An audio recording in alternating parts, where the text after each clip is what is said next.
Hello, everyone, and welcome back to 1000 Gurus, where we share the stories and life lessons from people of all walks of life. I'm your host, Yonocruz. Today, we have a return guest, Travis Trinh, back on the show, our resident fitness and bowling expert, as well as Gunpla and fellow anime enthusiast. This is kind of a hybrid episode in that we start off by catching up in what Travis has been up to the last 14 months since his first recording, but we also went into a handful of pre-planned topics, but leaving the structure a little bit open so that we can see where the conversation unfolds. Huge spoiler, we talk a lot about anime and discuss the endings and plot twists for some of our favorite anime. So if you're not caught up with these and don't want to get spoiled, highly recommend skipping that section. I'll mark them off with chapters. Other than anime, we discuss Travis's process for his annual summer cut before Anime Expo, his potential cosplays, and we end with a deep dive into the technical side of bowling since we didn't really get into that last time. Overall, such a great conversation. It was so much fun to record, and I'm looking forward to re-listening to it once this is live. So without further ado, please enjoy this conversation with Travis Trinh. Hello, everyone, and welcome back to 1000 Gurus. Travis, welcome back to the show. Oh, thanks for having me back, JR. Yeah, thanks for hopping back on. I appreciate it. I think the first episode was a lot of fun. We're just kind of waiting for the right time to have you back on, and it seems like we have a lot of updates and things that we can talk about. Your last recording was March 2025, so of course we'll start this off. We have our planned topics, but I wanted to start this off as usual, kind of like getting your life updates, recent happenings, or things that you're currently into. So what you been up to, man? For sure. Well, yeah, March 2025. That's a good over a year in like about 2 months. And yeah, so recently, just really busy at work, still working at the same company, but really they're pushing production of this new product line. So I've been really focused on work throughout the day, been working through lunches, later hours and stuff like that. Yeah. Kind of not the fun stuff, but outside of work, everything's been pretty chill, pretty normal. So gymming, became a new Dodger fan, I guess you would say. Oh, yeah. Yeah, kind of got inspired by watching the World Series last year. Never really paid attention to baseball until the Dodgers and the Blue Jays put on absolute cinema during the World Series. So I'm like, oh, this is kind of interesting. And now I'm starting to see the little battles inside the game, the stuff I normally see in soccer because I play soccer, but now I see it in baseball too. So even though they're not scoring and all that stuff is happening, I'm finding interesting little things in baseball. So that's cool. And I've been working on a lot of Gunpla. You can see my desk is still riddled with this stuff right now in my back there, my display case. But a lot of Gunpla. New Is that Dodger new? fan. You've been doing that Gunpla? I think ever since I've been doing it since I was like in high school, but I stopped for a long time.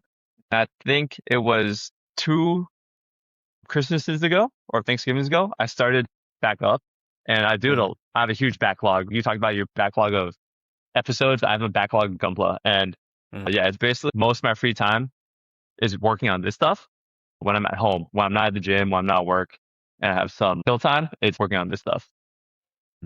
Thanks. So for you, it's pretty focused in on work, gym, doing that, and then sometimes I see you'll go out skiing, snowboarding, something like that. Like Yes. Yeah, during Yeah. ski season or snow season, Yeah. yeah, Tracy and I, we go snowboarding a lot with different groups of friends. But this year we went to Colorado, hit up Winter Park for the first time, and just typically we're up in Mammoth. You'll be able to find us up there. We actually started planning out for next winter already, potentially going back to Asia for some snowboarding, and just planning out the winter season, saying what's the best season to go on an Asia trip, so we don't miss out on too much snowboarding and stuff too here. So when you guys do go snowboarding for that season, like the winter season, how often do you go? What's the schedule? I would say we're trying to make use, and our Icon Pass is worth it. That's basically like a season pass for multiple ski resorts. And to make it worth it, it's like at least 5 days worth of snowboarding because the pass is almost like $1,000. And each lift ticket per day now is about 200, so about 5 days worth. Yeah, so we try to go at least one trip a month during the season, if not more. Like Mammoth is relatively close. It's just like a 4 to 5 hour drive. But we'll try to do like a further travel trip once a year too. Okay. How long is the season? Oh, the season goes for a while. Technically, if I wasn't here right now, I could be up at the mountain. The season ends. Mammoth officially closes the season this year next week, actually, a week from today, the 31st. Oh, so okay. So what? So if I was to buy one of those passes, like when is it Mhm. active? What months? Well, technically, whenever there's snow, whenever the ski resort Mm, opens, they yeah. typically shoot to open for end of November, and it will just Okay, keep okay. going until there's no more snow. Oh, interesting. So it's based on the actual snow rather than just Hmm. like we always open November and then we close in May or whatever. It's always based Yeah, on the weather. Interesting. it's Well, that kind makes of like sense. exactly, yeah. It's kind of like a gamble because Mm. there'll be seasons where there's like no snow, and even though this is Oh. like season, it's like really bad snow or really man-made snow. So Mm. you know, heading up to Mammoth is not really worth it when it's not great snow. But you'll have some really good seasons that'll go super long. I believe Uh, last year went until, or 2 years ago went until August. okay. Hmm. Okay, so if you go about once a month and you try to go at least 5 times, and that's for the whole weekend, or is it like one day? And then you said a daily pass is like a couple hundred or something? Yeah, so we talked about days. So if I went up on a trip, I typically would go to board for at least 2 days. Yeah, yeah, So yeah. head up Friday night, board Saturday, Sunday, and come home. So that would be like Mm-hmm. 2 days of the season pass. So I would have to do 3 trips to do 6 days total, and that would be like Mm-hmm. 100 or $1,200 worth of lift ticket. Okay, that makes sense. Hmm. So you try to hit that amount, but also it depends on, you know, when you can plan the trips and also like how the weather is, whatnot. Hmm. Hmm. That's cool. Okay, so and you still bowl, right? Or is that like seasonal? I still bowl. Bowling goes Okay. year round. Forgot about that too. Okay. But Yeah. I only bowl right now once a week because my league is only once a week. But yeah, every Tuesday out here in Northridge or up in Northridge, I bowl with my team right now. And yeah, gonna be heading Cool. to in the summer right after AX. I'll be Yeah. heading to Vegas for a bowling tournament. That's an individual Oh, event though. is that the one you go to every year, or is that special? It's the one I try Or to go to every year, but it uh conflicts with Anime Expo usually. Oh, I see. I But yeah, see. this is the one year that Anime Expo, like 4th of July weekend, is like the first weekend of the bowling tournament. Mm, So the second weekend of the bowling tournament where I'm in Vegas, I can be there. Last, I think last year I didn't go at all, and the year before I went. But I went the first week of the tournament, mm. and then Anime Expo was the second weekend of that week, and it just wasn't. No, I had no friends or no teammates up there with me, so it wasn't as fun. Ah, I see. Hmm. Interesting. That's cool. Okay, that's so it seems like a lot of the same things minus the Dodgers. So that's pretty cool. Is there my last follow-up question for this life updates? Is there anything that's been on your mind recently that you think about often or deeply? I'm just curious. What's at the forefront of Travis's mind besides all your activities? Yeah, no, I'm just like super busy. Forefront, I guess something that's kind of like I think about once in a while is my dance, right? That's how we met. That's how we know each other. I know you're still active-ish, right? Yeah. Uh, and for me, the dance team or crew that I was like, more active in, they're not so active anymore. So I'm just basically a free agent waiting for a call, if anyone needs someone in the Mm, project. But mhm. with everyone being so far away now, because I live in Burbank, I like not getting recruited as much. I'm like, so what's going on with my dance now? Do I need to practice more by myself? What's going on, So still want to keep it up, but yeah, just not a lot of opportunity right now. Okay, I was gonna ask, so what are your dance goals? So I know you just mentioned keeping it up, and if there are kind of projects where they need people, you'd be like down, but what are your objectives or goals with dance? I think I just want to maintain, right? It's like a Okay, okay. skill set and like a hobby and passion that I had. That's how, like I said, we met, right? Yeah. And a good friend group that I had or have with, the dance community, but feel like I'm falling out of touch with it because I'm not part of these projects where everyone else is getting together, practicing, doing Mm. these covers and then release parties and stuff. But, I'm over here in Burbank. Yeah. Are you still into K-pop and dance? And second follow-up to that is, are there projects that you would want to do? Aside from the active people kind of doing their own thing, is there something Hmm. that you would want to do that you're like waiting for? Yeah, I mean, I still follow K-pop, still follow dance. Still a big fan of aespa and Le Seraphim, so Twice. and guy Mm, groups, 17, and I watched Bankchella, that was sick. But yeah, there's been like songs and covers that I would want to do, like AT's Adrenaline when that came out. That was like I was all over that song. But mm, just not, I can't do it myself. Like yeah, yeah, it covers a team of 7, and don't have the resources to lead and pull people up here for it. So I was right. kind of seeing and kind of putting feelers out there, see if anyone was doing that cover to see if maybe I could join them. But yeah, nothing hooked, like nothing hit. I'm always still down for like second gen covers. Those are like pretty fun. Yeah. If anyone wants to do those, right? But nothing's come up, nothing's come my way. So Okay. We'll put it out there, at least anyone who's watching this show. Travis is open, especially second gen covers. So if you for guys are sure, thinking about it, and then depending on the song, I might also be down. So just let's throwing that go, out there. let's go. Sweet. Okay, cool. All right. Yeah, thanks for all the updates. So let's go Mhm, into our planned sort of topics, but this will kind of be like a free form conversation. So mhm. you're currently in your sort of annual summer cut fitness and then cosplay era. I think that's right. It's usually around this time. I think you've been Yep. doing it sort of annually. So Mhm. how has that been like? And I guess what is your process for people who don't know? Got you. So every year, sometimes it fluctuates 2 months or 3 months before Anime Expo. I start my cut, and just the basic rundown of what I do like annually is I start limiting my calories. First, I just focus on calories, and then I transition to focusing a little more on macros too, carbs, proteins, fats. Keep my proteins high, lower my carbs slowly, and then it goes down to maybe like the month before I'm like super super low carbs, and then that's my typical cut. Last year was to me like a down year in terms of how well I cut. I got down to about 14% body fat, where previous years I've been around like 11%. So I was like, oh, what happened last year, right? And I think I started my cut a little too late and a little too loose with it. So this year I started it 3 months ahead to make sure that I can cut down. I actually weighed or measured my body fat towards the beginning of my cut this year to see where I'm starting at. And then I'm gonna measure it again right before Anime Expo to see where I got to see, okay, when I cut for 3 months like this, how much body fat am I gonna lose? Things like that. And I'm also using a new app to help track my macros and stuff. And it's been like pretty helpful because it's tracking like my weight trend, help me like track macros better, easier and stuff too. So kind of like listening to that right now of, what my macro should be. And it's actually giving me more wiggle room with carbs. So a little happier there. Okay. So, a lot of jumping off points. So I know that you have a good understanding of like how your body reacts to certain macro distributions, and you Mhm, generally have an idea of your base maintenance calories. And then when you've been doing these cuts, you have an idea of, okay, what you're trying to aim for. But this time you're using an app to help you kind of track those things.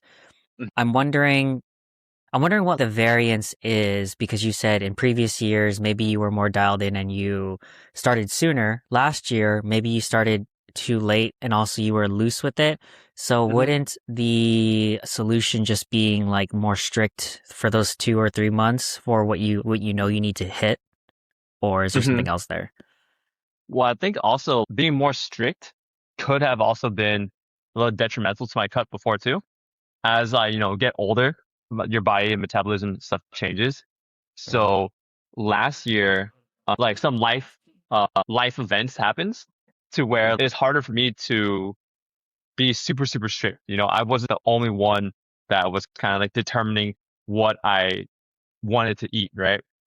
So at that point, I was kind of considering, like, oh, if I just eat the calories and stuff like that, it'll be better. And also, I spent the first month having a calorie count higher, right? More like baseline, and then started Mm-hmm. dropping 200 at a time.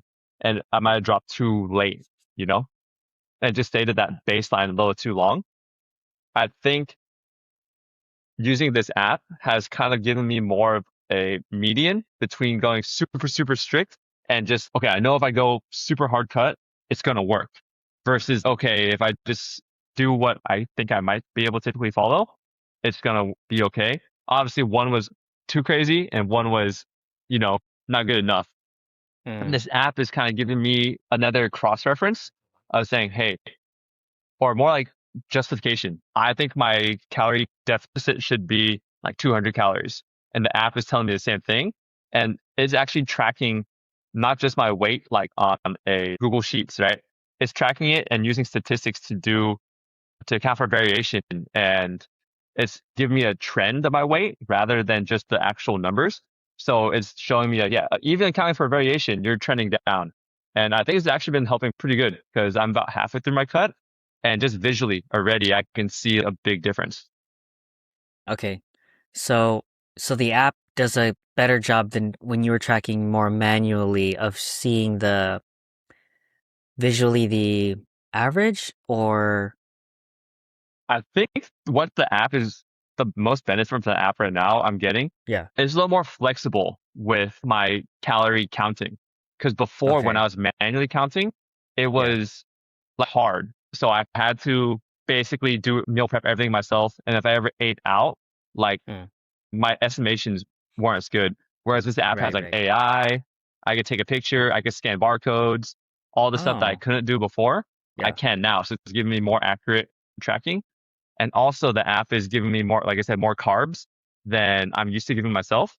And it's basically showing me that, okay, you can have carbs and still cut rather than just straight up cutting out carbs totally. Oh, I see. Okay, Hmm. interesting. So it's giving you kind of a more holistic and also kind of AI powered suggestion that's not as like strict regimen, but still effective. Hmm. It kind of goes back to Gotcha. my original mindset too of you want to set a program that you can follow, right? Right, right. So now with the AI, it's actually setting an easier program than I would have set for Mm, myself.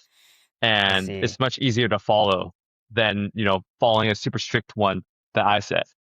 Yeah. I think that's super Mhm. cool because as someone who I consider you to be like very knowledgeable in fitness and nutrition, that even you are like, oh, well, actually, this app makes it not only easier, but it's also giving me insights, whereas I'm kind of learning that there is more flexibility too. I think that's pretty Hmm. cool. Hmm. What's the app called? Just so I can link it if you don't mind sharing. MacroFactor? MacroFactor. Yeah, not sponsored, And but yeah. Not sponsored. How did you find it? Or did someone recommend it? I found it through sponsored YouTube videos. Gotcha. You're like, all right, so, well, Yeah. they're doing well enough to pay for the sponsored ad, so Yeah, like might they, as well try it out. yeah, not ads, but there's a bunch of YouTube fitness influencers Okay. that, Tracy and I just happen just to watch on YouTube when we're bored. And they do Yeah. fun fitness challenges and stuff like that. And there's, Uh, part of the video that, oh, I wouldn't be able to do this without MacroFactor, So I was like, yeah, I heard it so many times. I'm going to check it out. So yeah. yeah, that's cool, and it's been working. Well, Hmm. what is the price point if you remember off the top of your head? I think it's Just like curious. $6 a month. 6 per month. Okay, that's not bad. Yeah. If you pay for the whole year, it's cheaper. But yeah. Yeah, yeah, Mhm. of course. I'll note this stuff. I'll check that out. See if I Yeah. want to do that. Okay, so fitness, summer cut. I'm curious, my personal curiosity, is there anything that you've learned in the past year that Mhm. has added on top of your either nutrition approach and or fitness approach? But yeah, a couple things.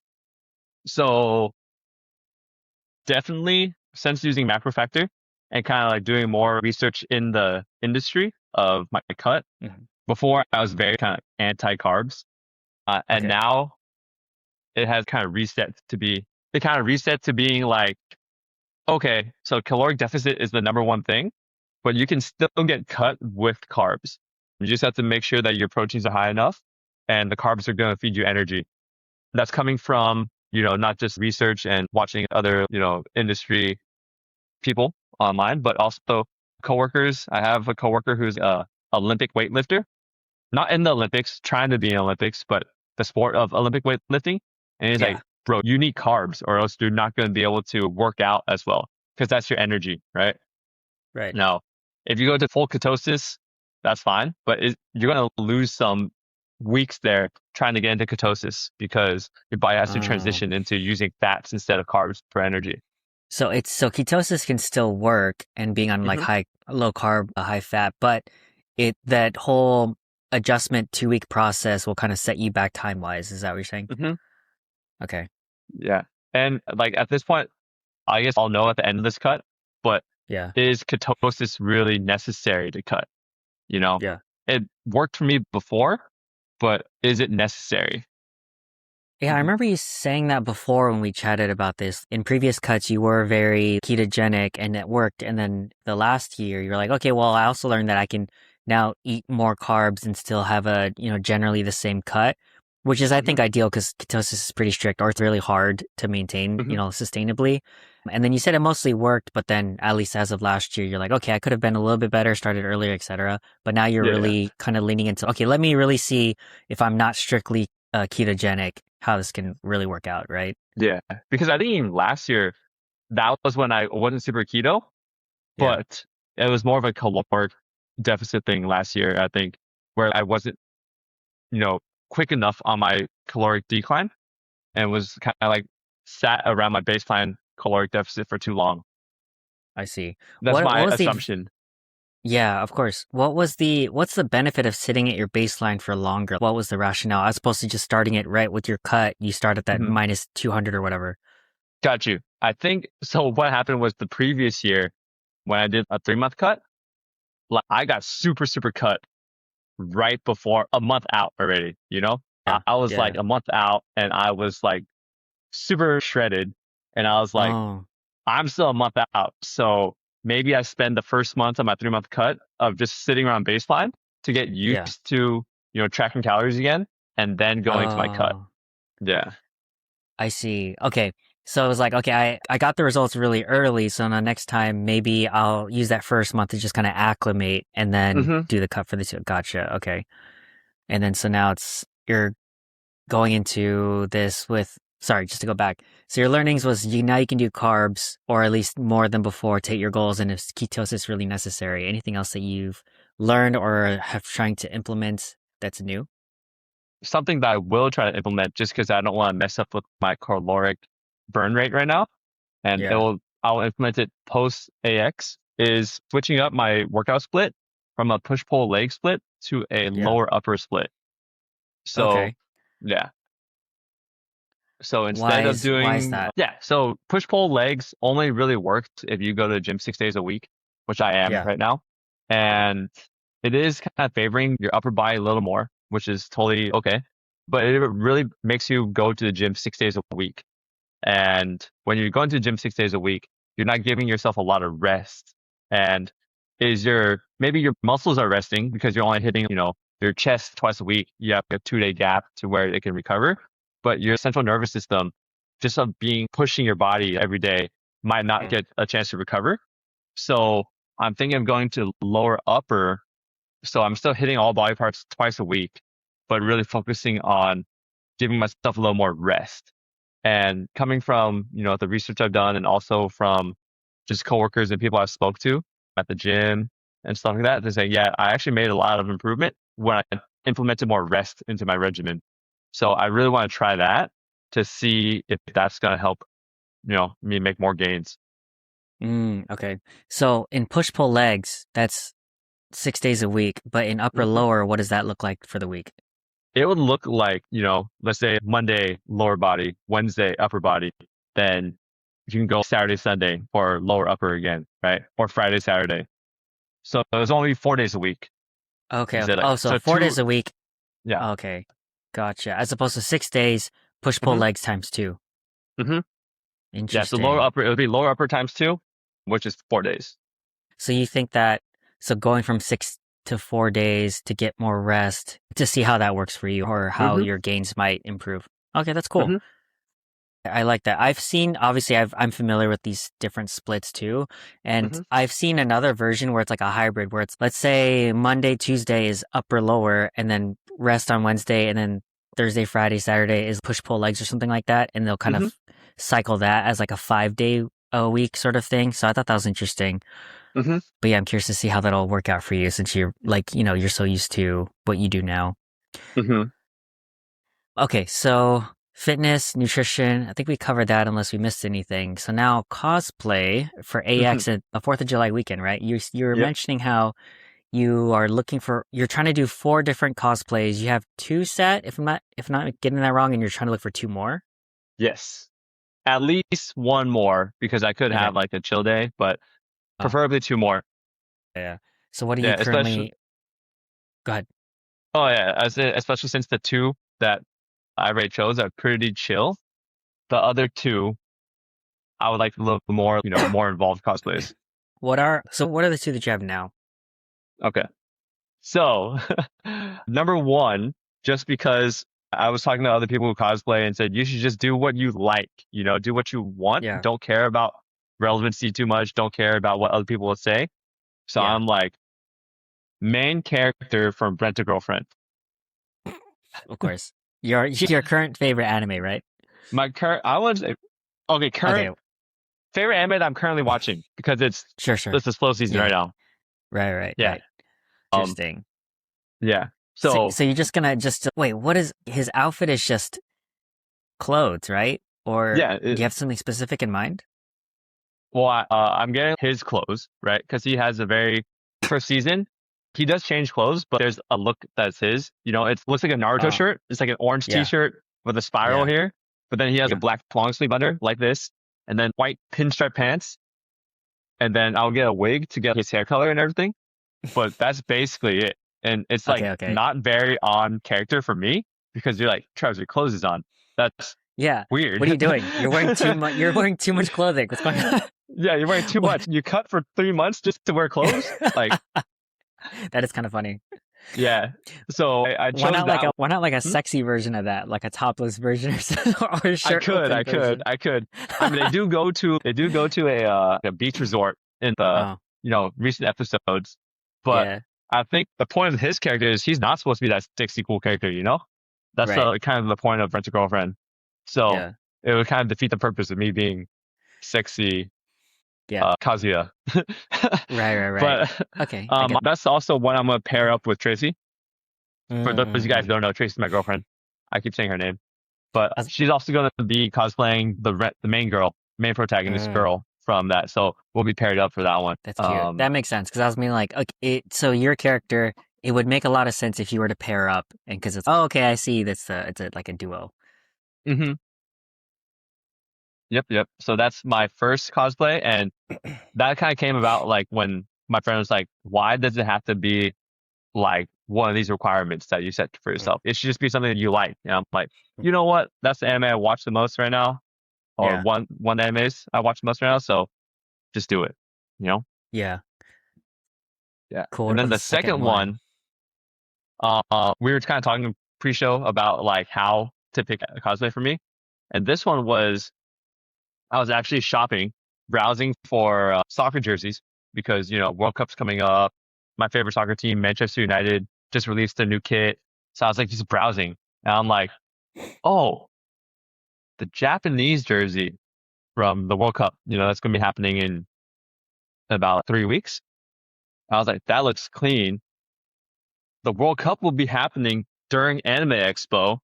Last year I Mm, cosplayed a Blue Lock character who's, a soccer character. What if I cosplayed as the same Blue Lock character because I already have the wig and all that stuff, but he actually made it to the Japanese soccer team. So I'm wearing the official Japanese jersey and clothes with his mm, name and number on the back because you customize the jerseys. So I'll be him, but on the actual soccer team who's going to be here in America playing in the World Cup. I'm like, that mm. kind of lines up, That's the cool. relevancy. I like the character. I can understand how to play the character, and it's kind of relevant and cool and kind of out of the box thinking. So that's how I kind of stumbled upon my second cosplay. Again with a shirt on though. So Yeah. What? Why even cut, man? Why even go to the gym? I know, right? That's cool. So yeah, that's leaves me at the dilemma I have now of I need help picking at least one or two other cosplays that will show my results at the gym. Do you have a short list of potentials? I do, just because it kind of repeats from Demon Slayer, Sanemi, the Wind Hashira. Mm. I really like the wig I have for him. I like the outfit, it's easy to wear. I would just need help with makeup for all the scars and stuff like that. That's like high up there on my short list right now. And then also from the same anime, Inosuke. But I do Inosuke too much. I tried to limit him to at least every other year. And I just Yeah. did Inosuke last year, so don't really want to do Uh, him. His pig head is right here behind me that I oh, can nice. pull out. But yeah, so I'm leaning more towards Sanemi. Okay. So one of those two. Yeah, probably one of those two. Yeah. And then Then something else. anything else on a short list of potentials? No, that's where I need help because normally I pick a character. So my requirements, Yeah. I talked to my cosplay friend before. I was like, I like to pick a character that I like or an anime that I like because I don't want to be a character and someone, another cosplayer comes up to me and tries to interact with Yeah. me like character to character. And I'm like, It's true. who are you? I don't know who you are, I don't know who I am. I Yeah, just put those clothes people, on. exactly. I'm just here. People Yeah. suggested me be Zoro from Zoro. One Piece. Yeah. And they're like, Travis, you could be a great Zoro. I was like, I could be if I knew who he was. I just know he has Ah. three swords, like one in his mouth and like, you know, Ah. So you don't really watch or know of much of One Piece then, because Zoro's the second most popular character. yeah, I know who he is. I know like if I see him, I know who he is, but Yeah. I don't know his story. I don't know his Yeah. characteristics of like how he talks or how he acts and Yeah. stuff like that. So I couldn't be a good Zoro without doing some research first. Yeah, that's fair. I will say though, Zoro is my favorite character, and he's always been my goal to do it at AX. It's just Zoro, topless Zoro. But he's a pretty straightforward character if you ever end Hmm. up doing the research. He's just very disciplined, very kind of stoic. I mean, it's no nonsense. But the quirky thing is that he just has a bad sense of direction. So that's pretty much it. He's just a badass Got who you. trains a lot, but he also sucks at direction. But generally, that he's pretty straightforward. There's nothing too Got deep you. about it, Mhm. which is cool. But I was gonna say on the One Piece thing, I know you don't really watch One Piece, but Ace, if you, I don't, I'm assuming you've Mm. never done Ace before, but he's Hmm. fully topless, so I think it would fit your criteria if you watch One Piece. Yeah. He's Luffy's brother, right?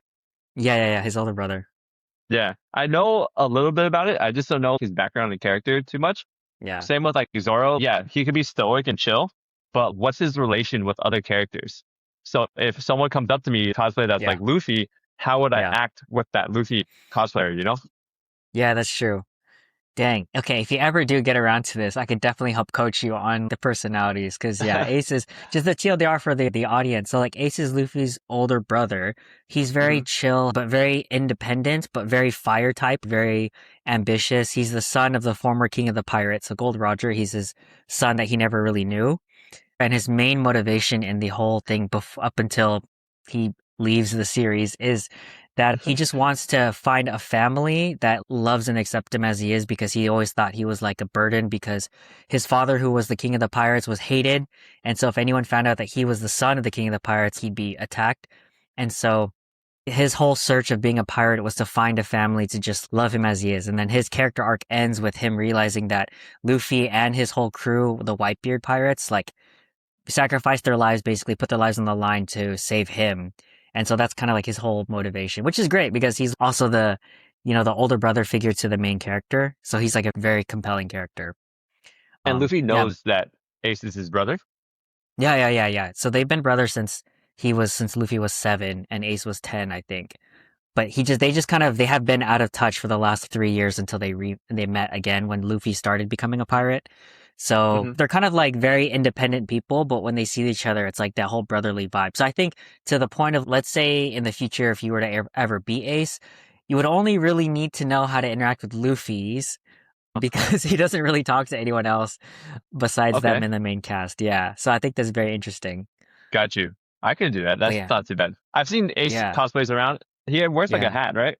Yeah, it's just that hat and then shorts, and that's pretty much it. Well, shorts and shoes, but and then Okay. he has like a long necklace sort of deal, and he has these cool tattoos, but essentially he's just topless. So I think it would look good.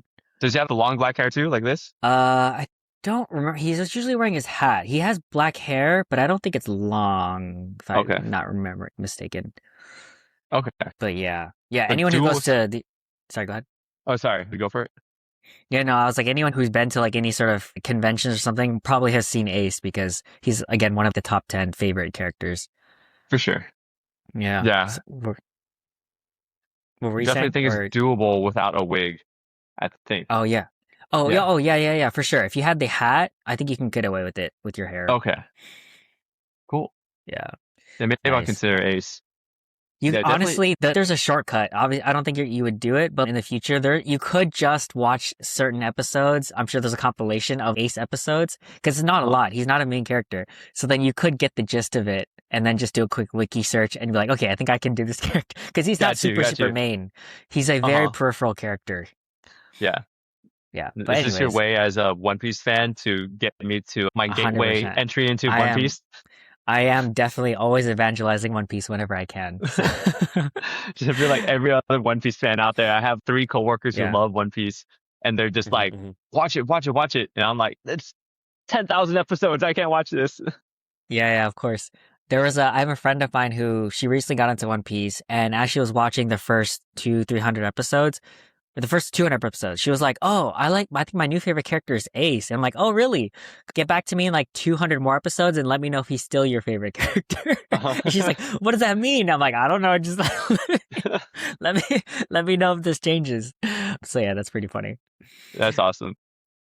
Yeah. Cool. Okay. Anything else? So you're between that and maybe I think what we were mentioning off camera, you kind of go based off feeling. Okay, if it clicks and if there's some sort of thing there, you might go for it. But in lieu hmm of that, you think it's just you'll kind of stumble upon it if you come up to that with that fourth character.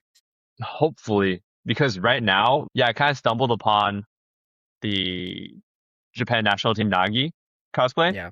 But I think these last two are a little more strict just because I do want to do something that shows my gym progress, right? I Mm. do want to be able to wear comfortably without not knowing the character, right? So if I Yeah. did my research in the next 2 months about Ace, then I would consider it for sure. So, and then the third one that my friend kind of not berated me, but kind of questioned me like, kind of like a relevant anime, right? And then they're like, why do you need to be a relevant anime? Like, just do Mm. what you like. And I'm like, Yeah. good Of point. course. Yeah. But to me, the relevancy helps with if I was going with, let's say we were going together, right? And we had a whole group of people going, we could be like Mario Kart for all I care, right? Because I have Yeah. a group, my squad of Mario Mm. Kart people, and we can just be Mm. running around Anime Expo. But if I'm usually going alone, and I'm looking for kind of like, not to fit in, but like some interactions, right? Someone actually recognizing me, being, oh, hey, nice, hey, yo, Ace, let's take a picture, and it's like Luffy and Ace or something like that. And then there's like Mhm. an actual meetup. I like to have that, camaraderie with like other cosplayers.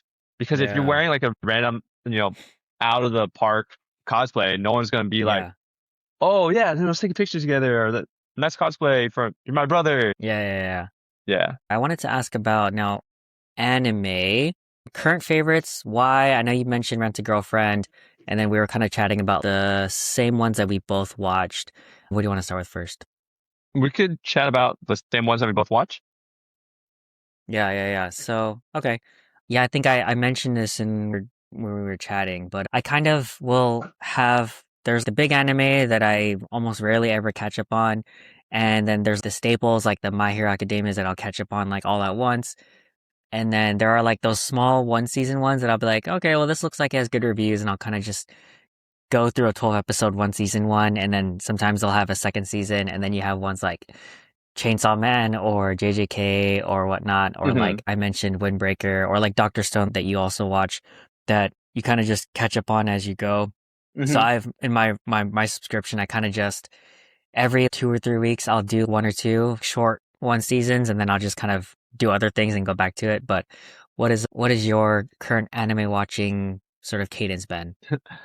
Yes, but right now it's basically only been the old animes that I've been following whenever the new seasons come back. So like Rent a Girlfriend, Mm. and also things that I'm like maybe it's like a new series but same genre. So like Digimon is the other anime I watch right now, and it's a completely new series, new characters and everything.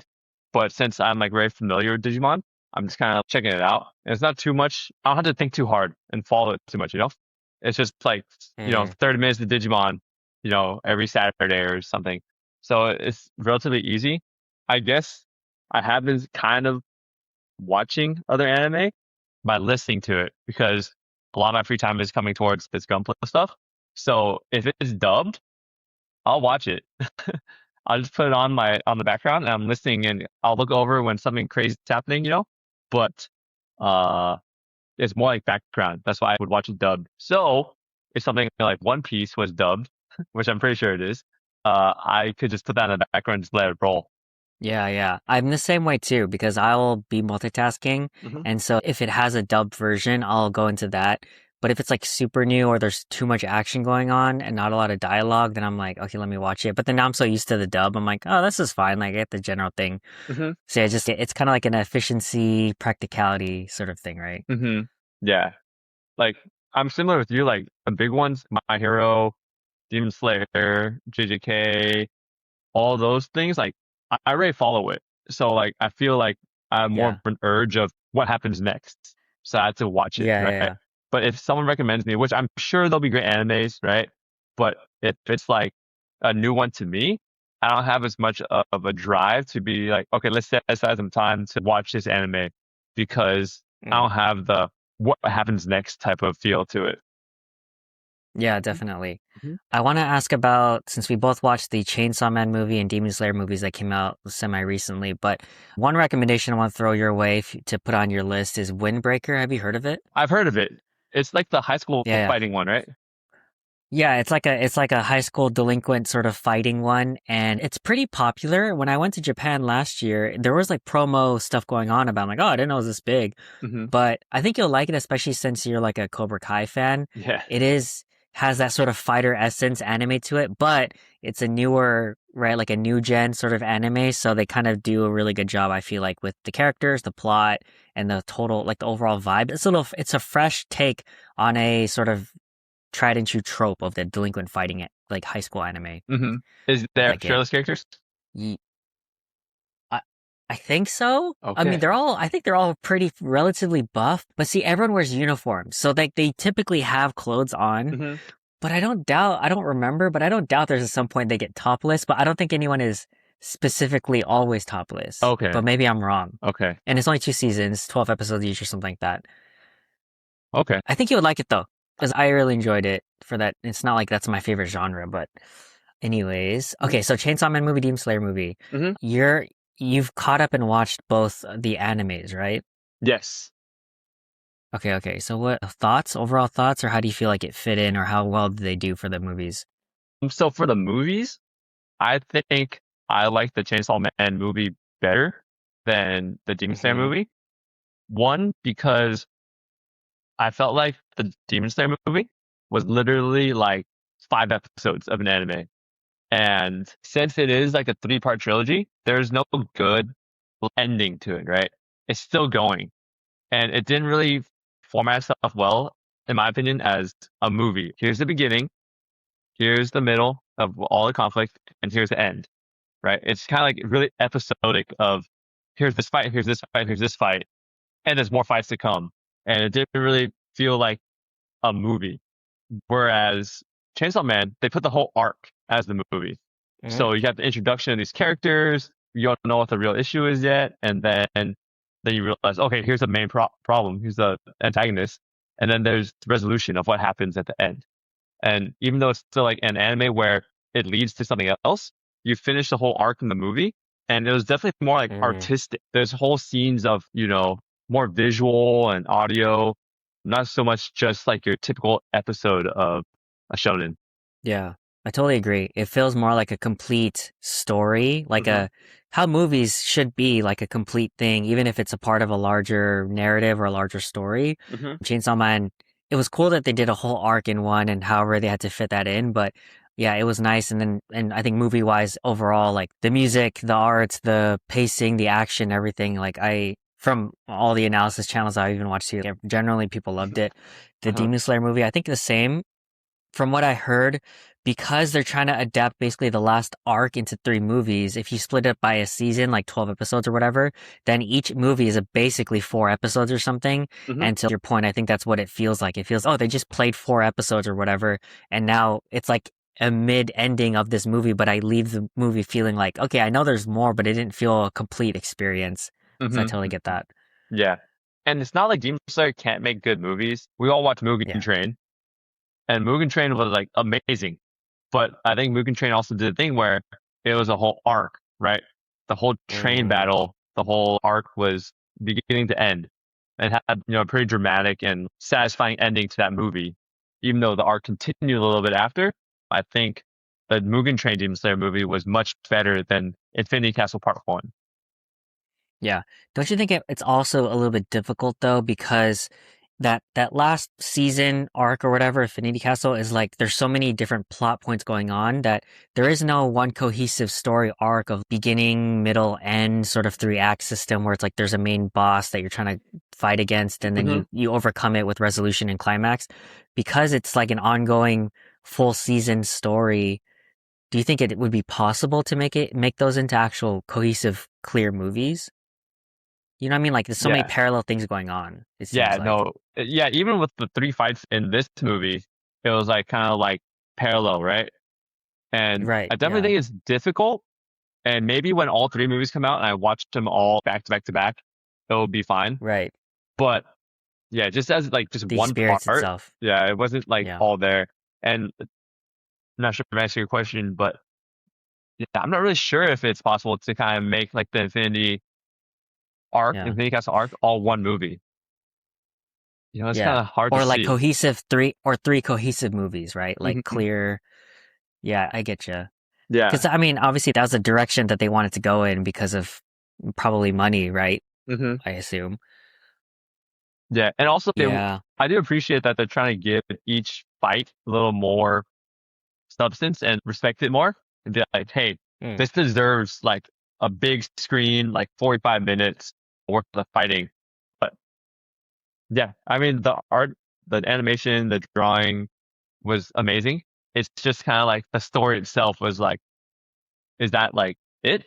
I don't feel like satisfied, right? Yeah. Yeah. Mhm.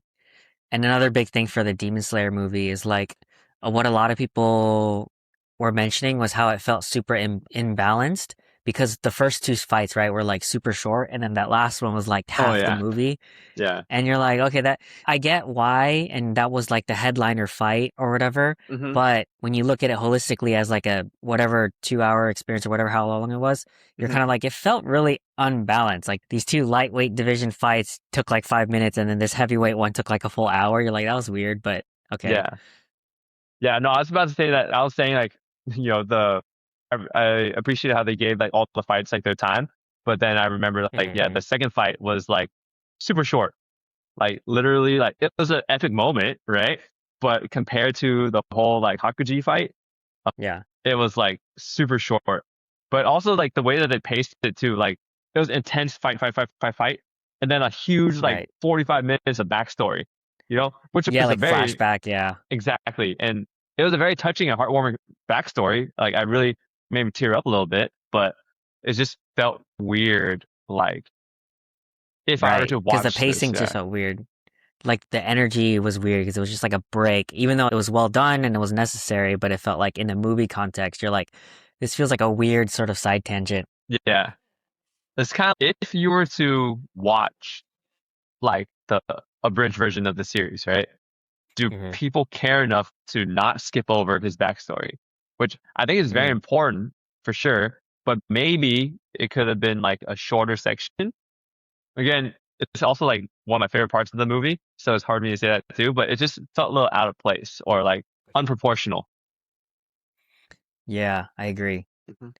Two things now I want to ask after this is My Hero Academia. I want to know your thoughts on how you felt like it ended, or I guess the series overall. And then two, Rent a Girlfriend that we want to talk about. So I know you're a big fan. Just to get your, I don't think we talked about it last time, but like, why are you a big fan? I did watch your recap video just now, especially when we were off. But I was like, okay, now I kind of remember what's going on. But yeah, so what was the first one? Yeah, My Hero My hero. Academia. Yeah. Thoughts? Yeah, Good story, good ending, you know. This kid, no powers, you know, finally got powers, became the best hero in the world, ended up sacrificing the thing he wanted the most to become the greatest yeah, hero of all time, I guess, or one of the greatest heroes to save the world. So I think it's very yeah, like full circle. And it was nice yeah, that he just wasn't screwed at the end where he was like, all right, well, have fun, friends. I have no powers anymore. And they kind of gave him the yeah, power suit to still hang out and fight crime. So I think it was like a nice ending. Great episodes leading up to it. Great.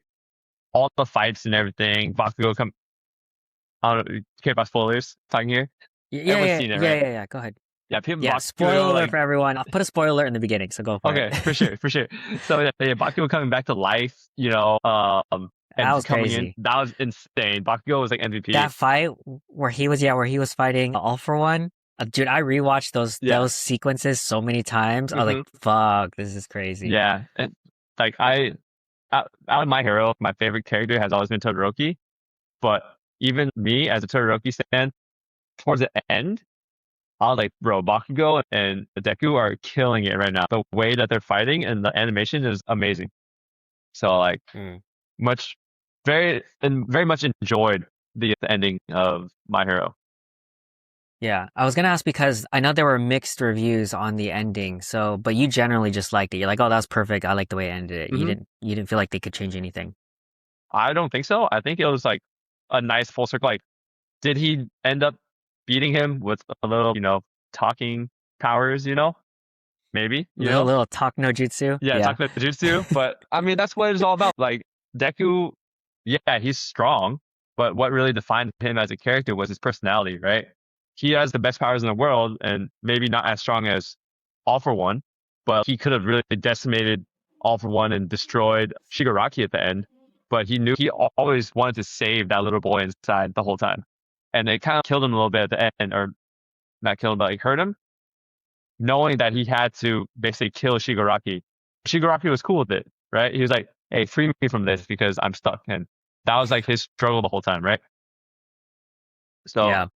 yeah. Lots of childhood trauma to address in there, I remember. hmm Yeah. And then they had the whole, what's it called? The epilogue episode too? I think My Hero Academia more. I don't know if you watched Yeah, that. yeah. Yeah. I don't remember. I know what happens, but I don't know if I watched the episode. Yeah. They What did it released it like cover? beginning of May. Oh, okay. Oh, I definitely don't watch it then. hmm Yeah. It's like a 8-year time skip after Mm. like the couple month time skip after during the actual series. And it's cool. There's not real action or stuff to it. I think someone made a joke It's just towards a the end. Yeah, type loose ends, right? tap loose ends, see who ends up with who, all the ships Yeah. confirmed or denied. Yeah, Um, yeah. and yeah, it was pretty cool. Yeah, I liked it. You should check it out. See what Yeah, happens yeah. with all the characters. Yeah, I know what happens from the manga. I just didn't watch that episode yet. hmm So I'm like, okay, I know where all the ships end and everything. Yeah. I was gonna ask. I thought one thing that was interesting is how All Might is the wise old sort of mentor figure, but he survives, which is Uh-huh. crazy because in most anime, that guy dies like Oh in yeah. order for the hero to go into his fullness, right? Yeah. And so I thought that was very interesting and unique for My Hero is that like All Might is still alive. I'm like, damn, this dude's kicking. Yeah. Yeah. I think that's what My Hero does. They're pretty light on death. No one super important actually ever dies. The Mm-hmm. only person I can think of off the top of my head is Night Eye. Is that his name? Oh Uh, yeah, All Might's sidekick. yeah. I forgot his name. Yeah, in like the third season or Well, no, wait. something. Some of the teachers died too in the final conflict. Who? Like that one teacher who has like the poison gas or whatever. Oh, I forgot her Midnight. name. The Is the that one who her? peels off the skin, right? Or her clothes, and it leaks like the air out, the gas. Yeah. Isn't that her? She Something Lady died, didn't Midnight. she? Did she die? S- I swear she did because they were like, bro, we got wrecked and like our teachers are dead. Maybe she died. I swear, I swear her and a couple others died. Obviously, there were some close calls, like the little needle guy and Yeah. then the gene guy, Uh-huh. best genius. But like, I swear it was her and someone else who died, like other people who died in that final sort of rampage. I know. What's his name? Ah, shoot, I can't remember. Yeah, I can't remember right now. I totally lost my train of thought. But Mm, someone got close to dying and didn't die. yeah, but Like, yeah. yeah. No, yeah, but you're right. I think a lot of people that you would expect to die did not. Oh, Toga There died. are some people who did. Who's Or Toga is that her again? name? Oh, yeah. The one who shapeshifts? Yeah. Sucks the blood? Yeah. Yeah. She for sure died. Yeah. Yeah, I'm trying to remember now. Anyways, yeah, you're right. I agree. There's not as lot of deaths as I expect, but there are also some deaths that I would definitely did not expect. So, hmm super spoiler, I guess. Yeah. But yeah, I feel like they're Okay. like You're right. If you think about Naruto, right? Jiraiya had Yeah, to die for Naruto to yeah, kind of grow yeah, up and get the pain level, beat pain at that point. yeah. And I'm trying to think of other animes like that. Like, Yeah, that trope is pretty common. I can't think of mhm, anything now, but it's always like the wise old mentor, and then he has to die essentially in order to pass mhm, along that. And I just always thought that the fact that All Might is still alive, I was like, that is usually very rare. mhm. I agree. Would Um, it made it? Do you think it would yeah. make it better if he died? I mean, I personally like that he's still alive. I Hmm. don't know if it would have made it better. I think it would have been expected. I'm like, okay, he died and now we can live on in his memory. But the fact that he's still alive and can give back in his own way, I think to me means a lot more because it means like for anyone out there, if you Hmm. are in that role where it's like you are a hero and then you help the next generation, even if your job is done, you can still give back in that position, even if you have no powers. And I think that's what I enjoy about him. Hmm. Hmm. Yeah, like that's basically what All Might did, and then what Deku's doing now, right? Like he doesn't have powers, Yeah. but he's giving back to Yeah. next generation by being like a teacher to these like the next generation of heroes. And isn't that also the reason why they both survived is because they didn't have quirks, and so therefore they could survive the one for all? Something like that? I think so. I think it was something like, yeah, you need to be like quirkless to basically survive a one for all. Yeah, yeah. So I mean, I think that was interesting, and I like that again. I think I just Hmm. appreciate that he's still alive because I don't think he needs to die. Whereas, usually mothers in anime have really bad, Oh like they yeah. have the mother syndrome where they'll just die for no reason. And you're like, Hmm. okay, well, clearly you need to die because the adventure needs to go. It's like a very One Piece theme as well, Hmm. where it's like mothers don't survive because, as Oda, the author says, like mothers are the opposite of adventure and you need the moms to die Uh, in some sort of way that the mothers need to die so that the characters can go and live their life because mother is like the home. yeah.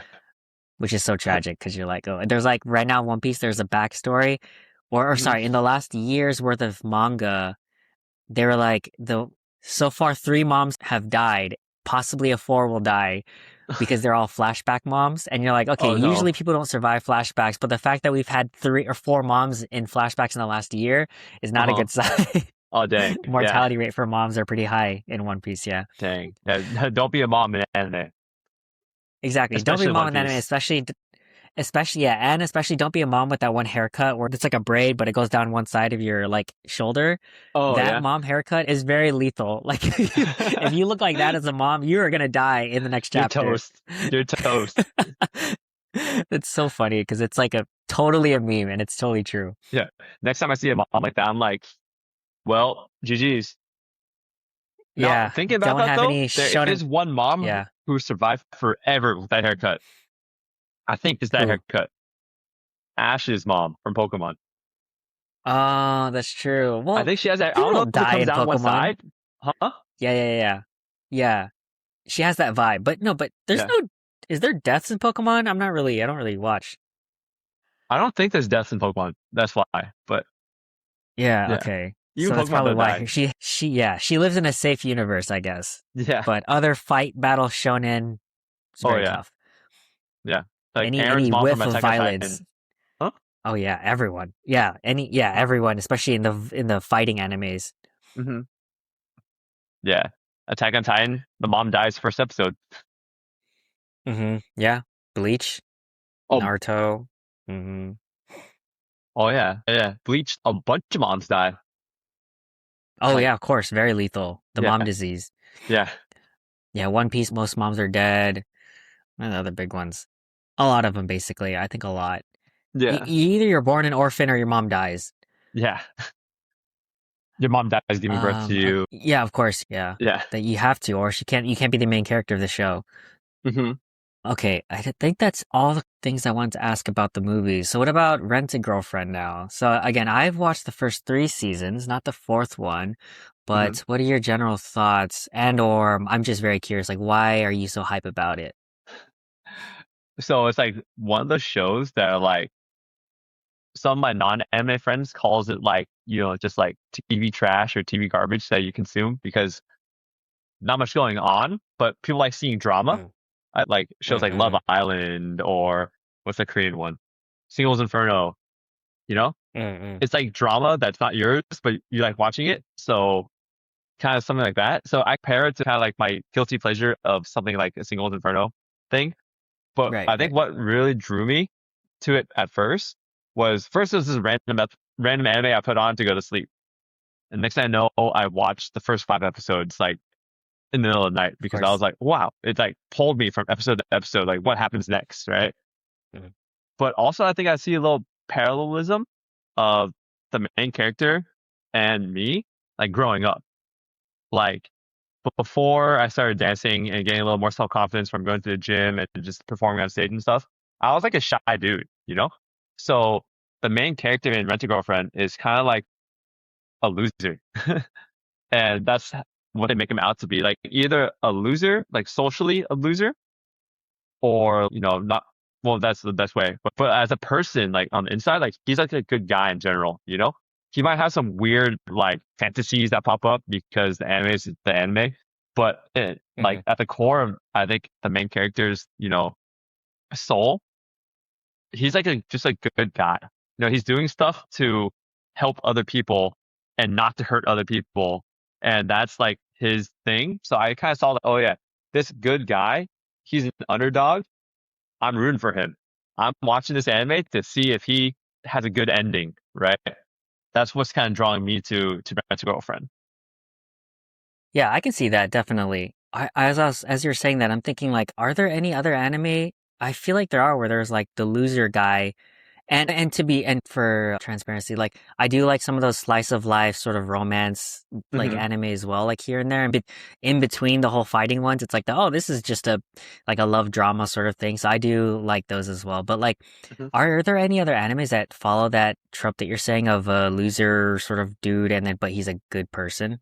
One that I haven't watched, but I've talked to some people at work about it to compare it to Rent a Girlfriend is My Dress Darling. Oh, that's right. Yeah, Yeah, I watched the first season of that. Yeah, yeah. you're right. He is generally a good guy. Hmm. Good guy. Not so much of Um, a loser, but more like socially awkward introvert, right?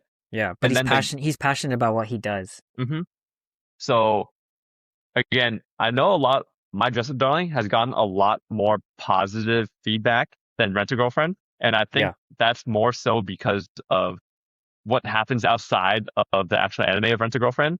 I think the author of Rent a Girlfriend is a little like sus in the anime industry, so that's why Oh, people are interesting. like seeing more negatively see Rent a Girlfriend versus My Dress Up Darling.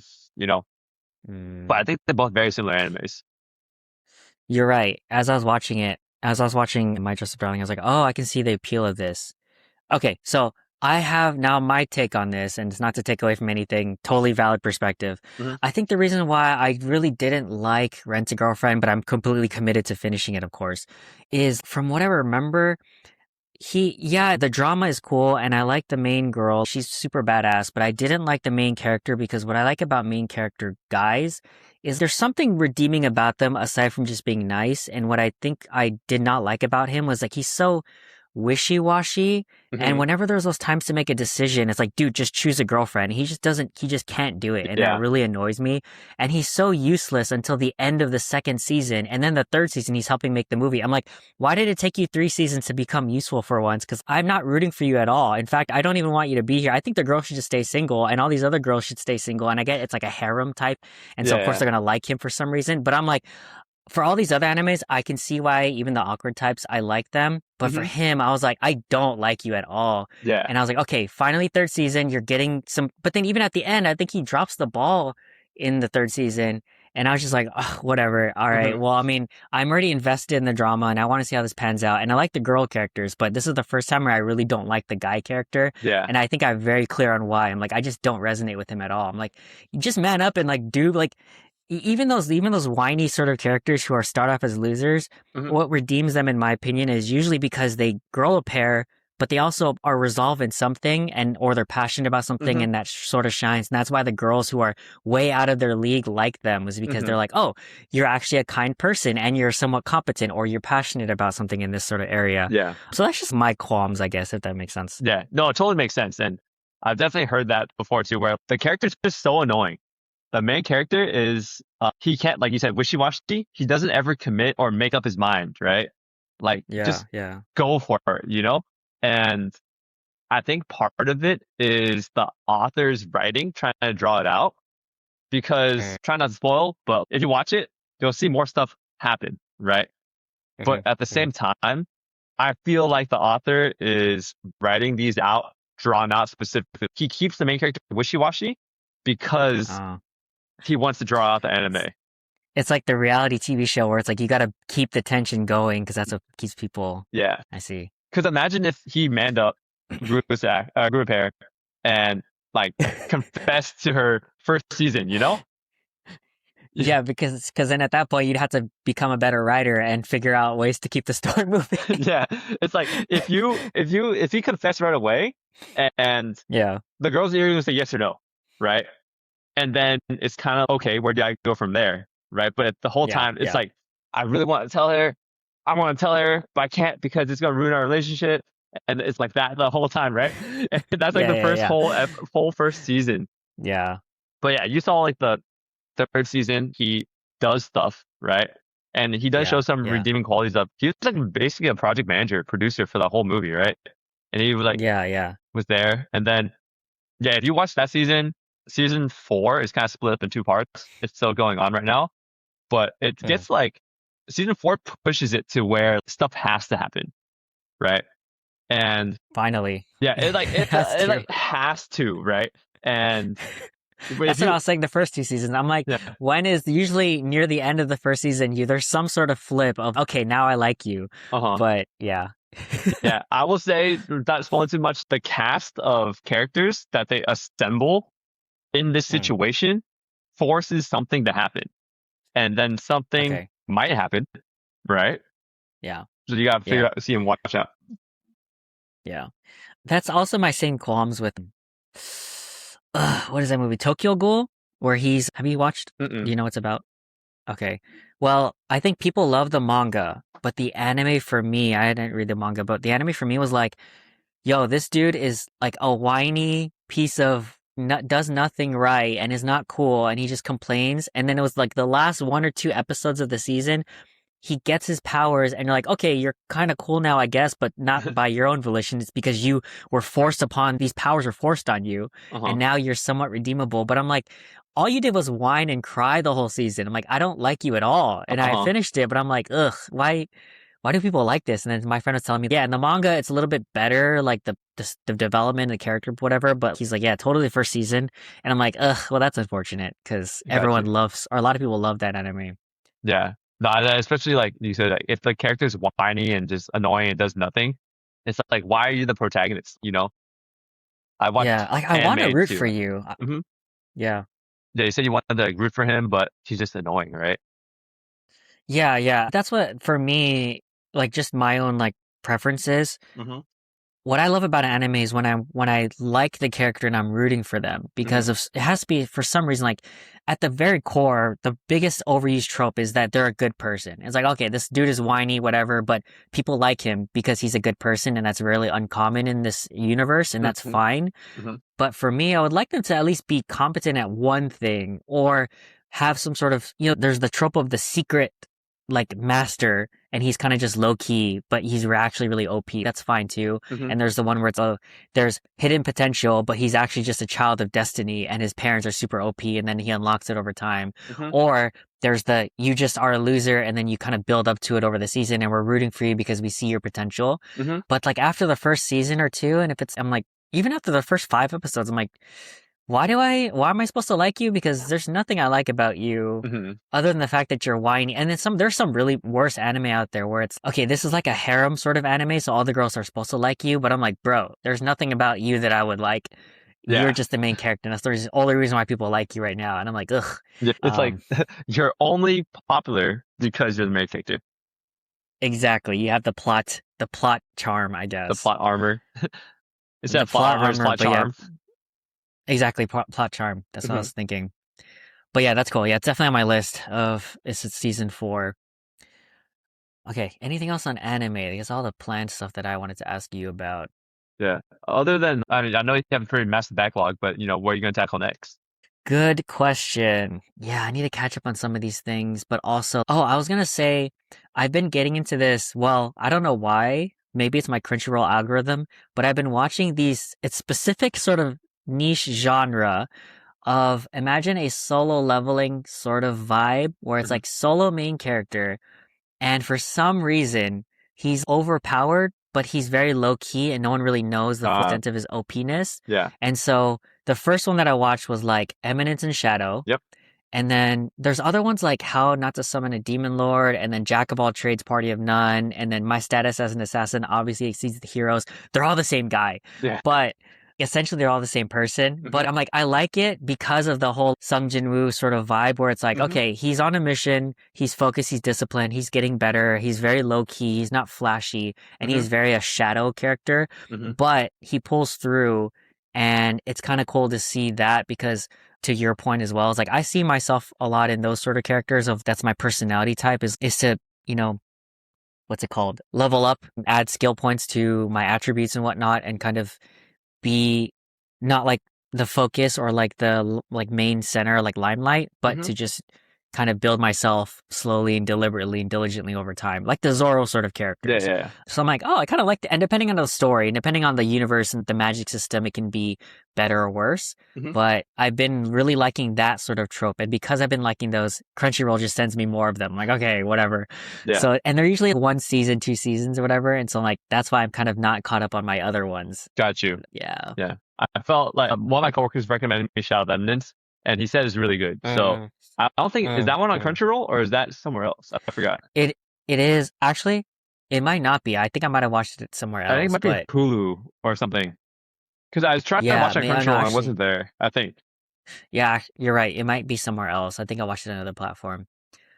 But that one's really good. I think that one does the best at that trope Mm-hmm. because of the power system and the characters are really compelling. But he's just super nonchalant. Like Mm-hmm. all of his followers are like these really badass OP women, Mm-hmm. and they obviously love him because they're like he's like their master. But he's like, I'll see you guys later, and he's just Yeah. doing his own thing. I'm like, damn, what a fucking boss! Yeah. Like he's Yeah. just like all these girls are like in love with him, and they're like generals in his army. Mm-hmm. But he's kind of like the aloof master of the it's very quirky because he lied to them and was like, "Oh yeah, there's this sort of evil organization out there," and they're like, "Oh god, we gotta fight them." And so these girls go off and kind of do their own thing and become super OP and are fighting this organization. He's just doing his own thing, Mm-hmm. and years later, they're like, "Oh, we were making progress on fighting this evil organization." He's like, "Oh, good job," and he's like, "Wait, they exist?"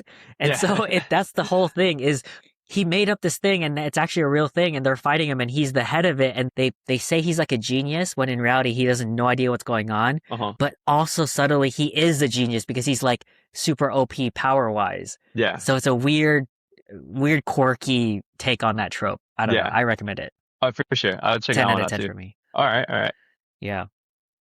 Yeah. For sure. Okay, so we're at an hour and a half. So if you don't mind, I would like to go into bowling to Let's see do how it. far we get to that one before we wrap up. Mhm. Okay, so bowling, you mentioned some things like practice, form, shooting better, technology, like the bowling balls, and then your bowling journey. Anywhere you Mhm. want to start first?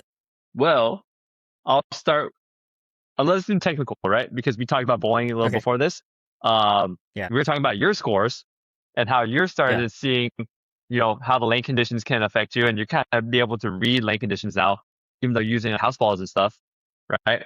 So maybe you can go over a little bit, your idea of bowling, and then I could kind of say, okay, see, what you're seeing here is this, Yeah. and here's what I would do, and here's why things are like that are happening, right?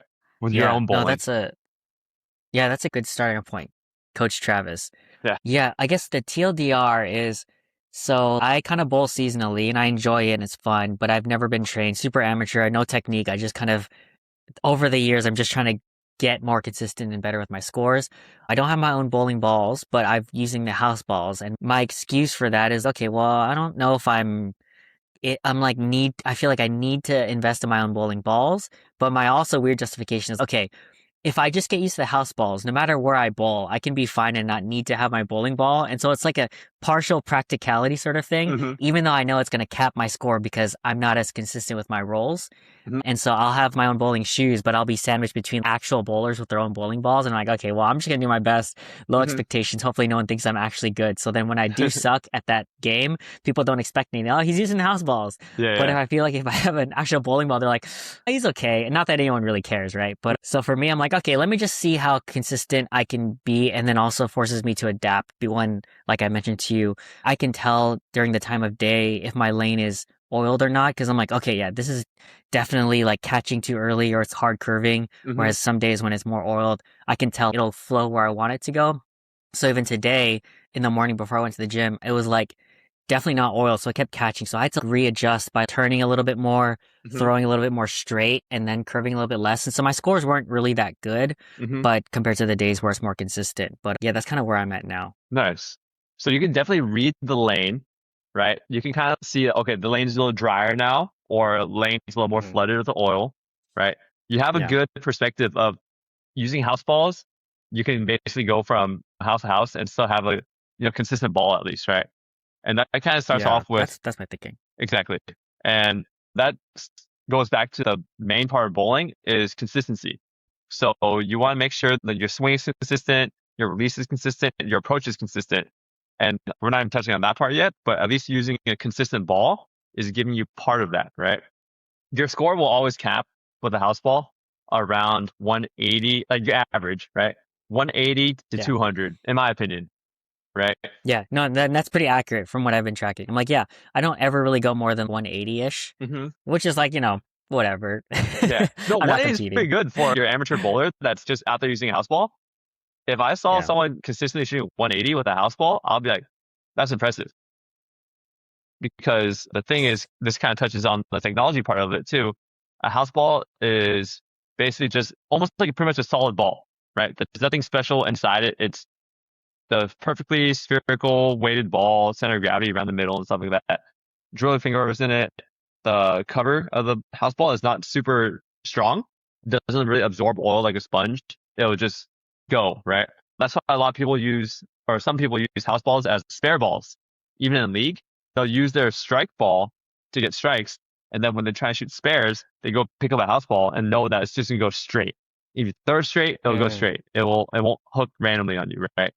So that's why I would say your score, if you're a really, really good bowler using a house ball, you'll be shooting 190s all the time because you probably want to strike often enough to chain strikes. So if you think about the Yeah, game, that makes sense. nine spare, nine spare, nine spare, nine spare, you're getting 19s all the way across. So 190. Um, Yeah. so that's where you're kind of capping for in terms of using a house ball. But I think your ability to already read the lanes will help you adjust and change where you stand on the lane to shoot more consistently into the pocket, right? Um, hmm but yeah, do you know how consistent you are on the other things of bowling, like your approach, your release, things like that? Uh, I don't know how to judge it, but I'm always very aware of my steps are very consistent because that's intentional. I'm like, okay, 1, 2, 3, 4, 1, 2, 3, 4, and then Hmm. like how I'm swinging. Obviously, I have to adjust based on where I'm trying to hit. If I'm trying to hit the corner left or corner right or something like that, or if it's like I need to aim a little bit more or curve less, curve more, then Hmm. I'll sort of slightly adjust. But I generally try to my first roll always be that consistent sort of swing or roll or whatever. Hmm. So I'm very cognizant of that. It's only when I have to adjust. Hmm. So I think, I don't know, do you want homework or tips or something like that to help improve your game with the house ball? But yeah, I mean, yeah, I'm open to anything. For sure. I'm here to So learn. next time you bowl, you have your own shoes. So that's great. When you line up for a shot, right? Look down and see what board you're lining up Oh on. yeah, yeah, that's what I try to do. I start on the same spot each time, especially my first roll. Okay, so you start in the same spot, right? Do you Yeah, end on the same spot when you throw the ball? Do you even look? generally yes. Okay. I don't know if I don't yeah, good point. I don't know if I generally look, but I think because I'm taking the same steps. Like my steps are fairly consistent when I've seen videos of myself, Hmm. so I think I'm ending in the same spot because my steps are generally the same. Yeah. So when I say end, I mean like left and right, right? Your steps forward and Oh, back. oh, oh, Yeah. gotcha. Yeah. Yeah, yeah, yeah. So that's what we Okay. call drift.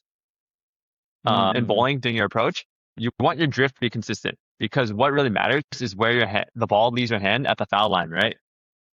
That makes sense. Yeah. So people have a tendency to walk away from the gutters.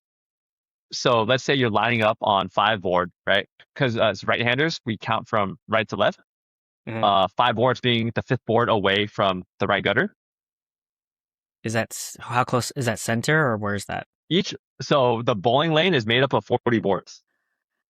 Oh, okay. Yeah. So it's like leaning towards the right, like close to the right. Well, it's like pretty much dead right. 5 boards, like okay. like 5 inches over from the gutter. Gotcha. Okay. Yeah. So yeah, the middle is like 20 board, and then all the way to the left for us would be 40 board, right? Gotcha. Mm-hmm. And if you ever want to do something really funny or really put your mind in perspective of how hard bowling is, draw a bowling lane to scale, knowing that the lane is 40 inches across and 60 feet long. So if you draw it to scale on a piece of paper, you'll see how hard what you are doing actually is. Oh, I see. Yeah.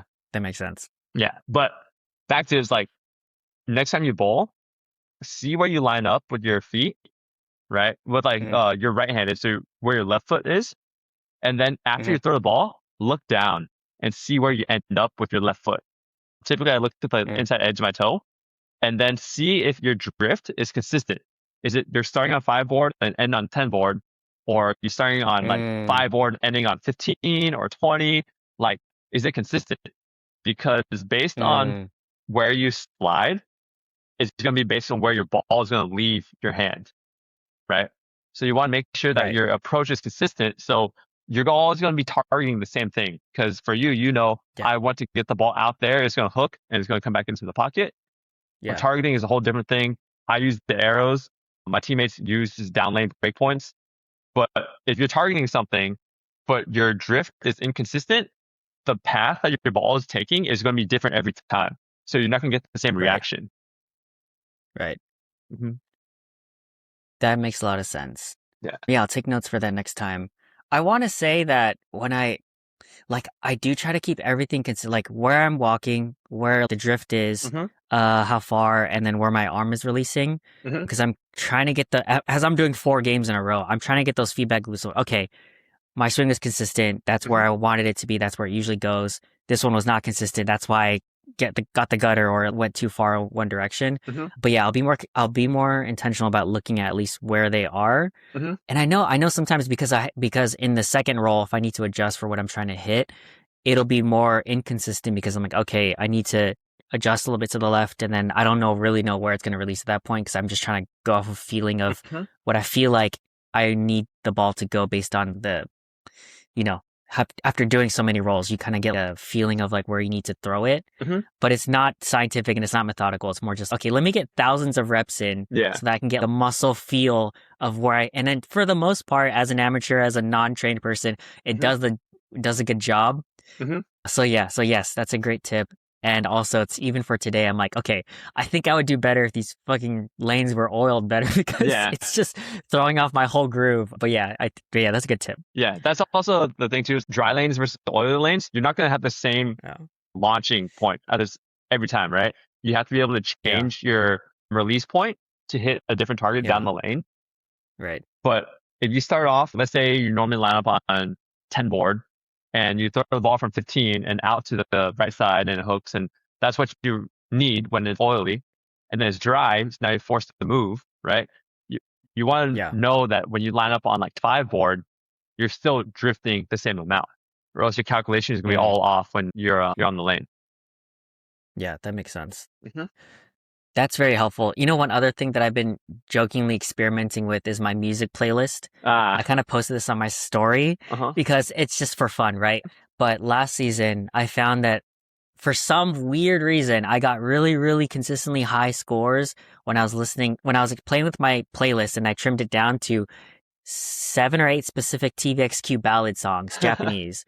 And I was like, every time I listen to these specific songs in this order, I don't know why compared to higher energy songs or these different sort of K-pop songs or whatever, that these songs do really well. And I was like, dang, by the end of the season, my averages were about 170, 180 for like consistent. I was like, damn, this is really good.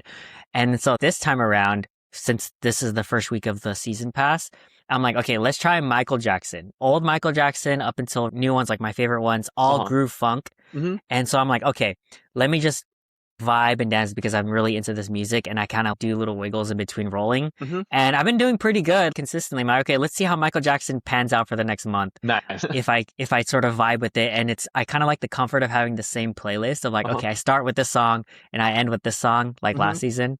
So that's just my own weird tangential experiment. Yeah, I think that has some scientific and it can correlate to bowling a little bit, my bowling experience. Something that's groovy and a little, more chill. One, it relaxes you, loosens you up, right? So your swing is more consistent because when you try to muscle it and force everything, it's super tight and not consistent. So doing little wiggles and stuff before definitely help. And also ballads, TVXQ, stuff like that. Nice and slow and relaxing versus upbeat, high BPM.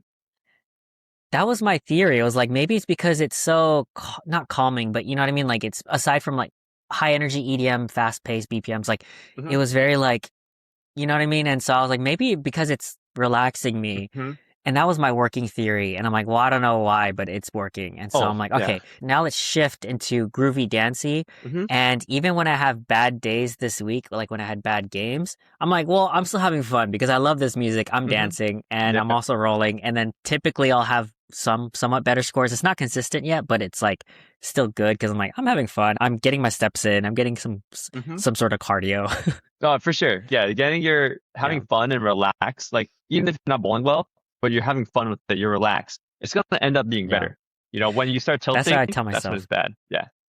Yeah, I'm like, look, if I have a shit score, at least I'm having fun. I'm not wasting my time. And so that's why I try to, because I think in past seasons when I would get into that negative spiral of like, oh, why is it not going where I need it to be and all this other stuff. And I'm like, okay, well now I'm just not having fun. And so I'm like, I'm committed this season to just have fun no matter what. Yeah. And of course, I'll try to improve systematically and deliberately. Yeah. That takes me back to my last week's league. Yeah. I got super frustrated. I forgot exactly why. Either I missed an easy spare or something. And I never do this, but I straight up kicked the wall. Like I was bowling on the lanes at the end during league. And we weren't bowling against other people, luckily, because the team that we were against blinded out for the week. But I got super frustrated. I forgot why. Either I got stuck or I missed or something. And I turned around and walking back, I kicked the wall and totally out of character.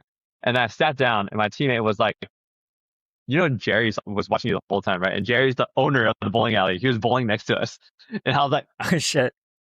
Okay, well, oops. The rules say that you can get disqualified for purposely hitting bowling equipment. And the wall's not bowling equipment. So at least I didn't kick the ball return. Yeah, technicality, yeah. Yeah. But yeah. So, yeah. What was there? Did you have any sort of reflection after that? Again, out of character. Just I typically don't do that. I forgot why that one specifically frustrated me so much, but it kind of goes back to your thing of having fun, relaxing. Don't tilt, right? The moment you tilt and you try to get super stressed and force everything, you're gonna keep rolling, and not in a good way. You're just spiral downhill. So yeah. Maybe that's an important lesson or takeaway is, athletes or all sports, it's a physical aspect to it, but your emotional, mental side of it will affect obviously your performance. And for something like bowling, like tangibly, if you're more tense, relaxed, stressed out, it will affect your consistency of how you're rolling, your swing and whatnot.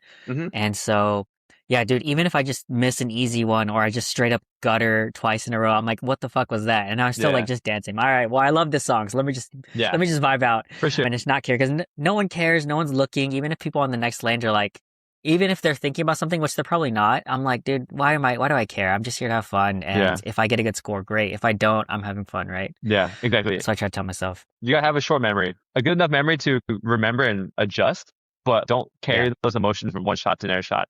It can be a great shot. It could be a bad shot. But if you let that hype you up or brings you down, it's going to kind of not give you consistent results. Yeah, definitely. Yeah. Do you have any weird habits, like on your approach? You know how like a basketball player, they always do the same thing before every free throw? Yeah, I don't know if it's a weird habit, but I do have the same setup. Like meaning, I find my place and I hold it in my left arm, and then I'll sit into my right, exhale, and then, do my regular roll. So like I have a consistent sort of, okay, here's the process, right? Hmm. I think, but then, yeah, I don't know if there's anything weird, but I'm definitely trying to have fun and relax in between each roll. And it's Hmm. like, yo, that was a bad roll. Who cares? Just have fun. Roll the next one. Uh-huh. That's the new habit I'm trying to get into. Is like no matter if I get a strike, spare, whatever, hit the one I was going for, is just to relax and do a little victory dance no matter what it was. Like I Yeah. missed completely, victory dance. Uh-huh. Strike, victory dance, no matter Hmm. what. So it's like I think that's what I'm trying to do now. Yeah. No, I don't know. definitely. Just like, What about you? but I do this thing, and I don't know if it actually does anything, but I breathe. I definitely exhale, but I exhale into my bowling ball. Like Uh, I saw, I think when I was bowling collegiately, I saw some people, they breathe into their thumb hole because it adds a little Interesting. humidity, so you get a little more grip, Okay. right? I don't use my Yeah. thumb, so I Huh. breathe in my finger holes, Yeah. which are already rubber. So in my mind, like, Yeah. oh, that's a little more grip, but I don't really need it because I have my Yeah. second hand on it. But I'll like Yeah. literally line up, and then I'll like exhale into my finger holes, and then put my fingers into the ball, and do it every time. And people who don't know, Mm. like they're like, "Are you kissing your bowling ball on your approach?" Because from the back, it literally looks like Yeah, yeah. It's yeah, yeah. like, I like you gotta kiss the bowling ball, make it like you, so it goes to where you want it to go. That's how I get all my strikes. I love that. It's Yeah, like, yeah, mwah, all that dirt and oil on my face. exactly. Yeah. And next to like when we go bowling together, and I have my own stuff, I'll do it with house balls too, because it's Yeah, my yeah. habit, right? And I'll like Right. literally go up Yeah. there and I'll be like, breathe, exhale into the ball. And I was like, oh, this is Yeah. like a house ball. It's like, but yeah. I think the one thing that I'm trying to be consistent with is my breathing. Hmm. Like everything starts with breathing, right? And so I'm like, okay, make sure the pace and when and where I breathe is consistent when I do my setup. So Hmm. that's what I really try to focus on. And then when I don't have that breathing pattern, like it doesn't line up, I'm like, this is, and as I'm rolling, my it's not going to be good. Yeah, And then yeah, it's not. So yeah, I always try to get those things down too, but it's yeah. Hmm. interesting. Yeah. One other thing I was going to ask you. So obviously the vibe of going bowling by yourself versus teammates, or if I go with random friends, Hmm. is different. And for me, but it's kind of like when I go to the gym by myself versus when you go with someone, it's obviously a completely different vibe. For sure. I think so. Just like hit on different environments total, right?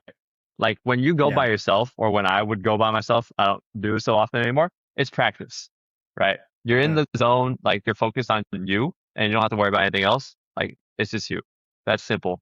I actually don't like bowling with friends as much anymore because the expectation is so high.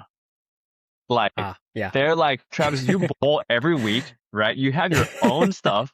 If you don't smash us by like 200 pins, what are you doing? Like the expectation is there. It's like I don't want to be like that guy who'd be like, yeah, I bowl every week, Yeah. and then it show up like I think it Yeah. happened on your birthday a couple years ago. We were at like round Yeah. Yeah. one, Yeah. and like we're bowling, Hmm. and I'm like, I can't bowl. I don't have my shoes. Like I'm sticking on the floor, and then like we got Ed back there heckling me. It's like, I never want to hear from you ever again about missing dance practice for bowling because obviously it's not working. I'm like, Damn. Damn. yeah. So like, Damn. so when I bowl with friends, yeah, like there's that expectation of me to be really good, but it's Yeah. totally different, and that's why I Yeah. get your vibe. Like when I'm bowling with friends, it's just having fun.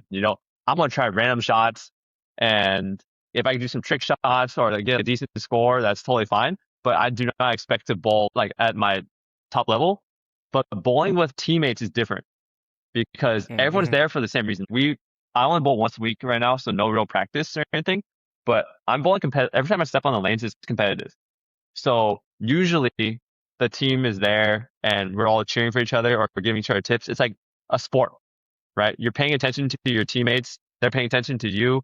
It's like, oh, what happened there? And it's like, oh yeah, I lost it at the bottom of my swing, or hey, I think the right lane's looking a little more than the left lane, and we're like kind of focused there. Now it's bowling, a little more casual. We're not at a tournament, so Mm. we're like on our phones and having fun. They're drinking beers, eating food and stuff, but we do cheer and high five for people every shot, our team and the other team, because it's like, Mm. even though we're competing, we're all there together. So we're always like, oh yeah, good shot, man. Your fist bump or high fives. Oh, you'll get it next time. Easy spare, stuff like that. So I think you should try bowling in a league. you'll be in an environment where the people around you and the people you're bowling with are also focused on bowling. And I think you'll have a different vibe compared to bowling with friends who don't normally bowl, right? I think that's your next step. Yeah. 'Cause Yeah, you're, yeah. yeah. Definitely. I definitely think it's the next step. I think so. I think last season I tried to do one of those open house, joining a bowling league and seeing the availability of Hmm. like when they go and stuff like that. I think one thing that kind of stopped me, and this is just a little excuse, is like the timing was a little bit weird, so it didn't work out. And then also the when there's the different teams, I guess, or whatever at my bowling alley, where it's like, oh, this one's for seniors or this one's for women or whatever. I'm Hmm. like looking around, I was like, okay, well, there's probably one I think out of these that might fit, but I don't know. I was kind of just like didn't have enough activation energy to go out and join and sign up for one. But that is on my vision board of, okay, join a bowling league and having that sort of community, because I do want to eventually get to that point where I'm like, I have a bowling friends to go with, because right now Hmm. it's a one player game. Hmm. But it's nice because I get to bring friends once in a while. But yeah, you're right. It's that, and also obviously getting my own ball is the next step. So we'll see how long I'm in this in between transition Yeah. period. I have a lot of bowling balls I can sell you for cheap. 2-finger bowling Oh balls. yeah, yeah. Yeah. See, I had to also figure out that whole thing too. Is like when I do get a bowling ball, of the type and getting it customized and the weight and everything. So Hmm. it's another. I think because there's all these things I need to consider, I'm just like, I'm just gonna go today, just roll the house balls and just Hmm. do my own thing. You know, it's like working out. It's super convenient to go by myself, but if I Hmm. have to schedule it, it's just a little extra layer of friction, and that's just the excuse I'm telling myself. Hmm. But yeah, Like, I'm excited to do that eventually. yeah, definitely not gonna fit in this whole time frame right now. But if you ever need any help with bowling stuff, the technical stuff, Yeah, I got you. Like, yeah, for sure. um, Thank you. yeah, it's whether or not we end up practicing together at some point, or you just need help choosing a ball, or how to figure out how to drill it. I'm basically a pro shop operator, but that Nice. I just don't have the Dope. drill press to drill the ball. But For yeah. sure. Cool, man. Yeah, thanks. Hmm. Appreciate that. You'll definitely know when I get to that next level. For I'll be like, sure. Travis, I'm serious about this now. I'm about to go pro. No, I'm just kidding. Yeah. So yeah, that'll be fun. Okay, I think that's it. I kind of want to wrap this up. We're almost at 2 hours. Unless Yeah. there's anything else that you wanted to talk on I think we're before good. we land the plane. I think we're Yeah. good. We talked about, a good, like a lot of topics. We had a little technical difficulties in the middle, but Yeah. yeah, overall, yeah, we hit up anime. I'm glad that we were able to talk and catch up. Bowling for sure. I mean, I think we could go on so much more bowling. We'll do a live stream of Travis and JR Yeah, at that the bowling alley. Wait, you're onto something. That sounds hella fun, actually. I've been thinking about. I'm like, dude, I'm always here all the time. It would be in a weird genie magic lamp sort of thing. I'd be like, what? Can I just be like a professional live streamer where I can just do the things I'm normally doing, but just Hmm. be like a presence online, working out or bowling or something like that? And Hmm. I'm like, that would be kind of fun. You know what I mean? Like, I'm already doing this thing, and I just interact with people. Yeah, But yeah, I think the easier step to that is if we ever do a sort of live stream with us for a random game. That'd be fun. yeah. Definitely, there's a lot. I got one or two influencers that bowl in my league.